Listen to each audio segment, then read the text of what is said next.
லட்சக்கணக்கான குடும்பங்கள், கோடிக்கணக்கான கனவுகள். தமிழ்நாடு அரசு ஒவ்வொரு குடும்பத்திடமும் கேட்கின்றது, உங்க கனவை சொல்லுங்க.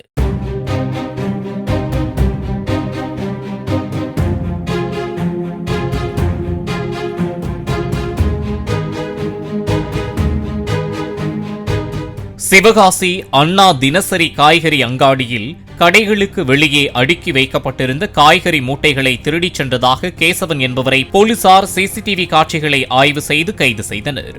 அதே காய்கறி அங்காடியில் கூலி வேலை செய்து வந்த கேசவன் மது அருந்த கையில் பணம் இல்லாத போது காய்கறி மூட்டைகளை திருடிச் சென்று அதனை விற்று அந்த பணத்தில் மது அருந்தி வந்ததாக போலீசார் தெரிவித்தனர்.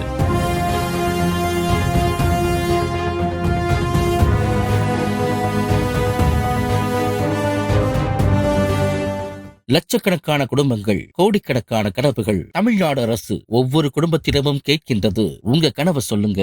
பிளே ஸ்டோர் மற்றும் ஆப் ஸ்டோரில் இருந்து பாலிமர் செயலியை QR கோடு மூலம் பதிவிறக்கம் செய்யுங்கள். செய்திகளை உடனுக்குடன் பெறுங்கள்.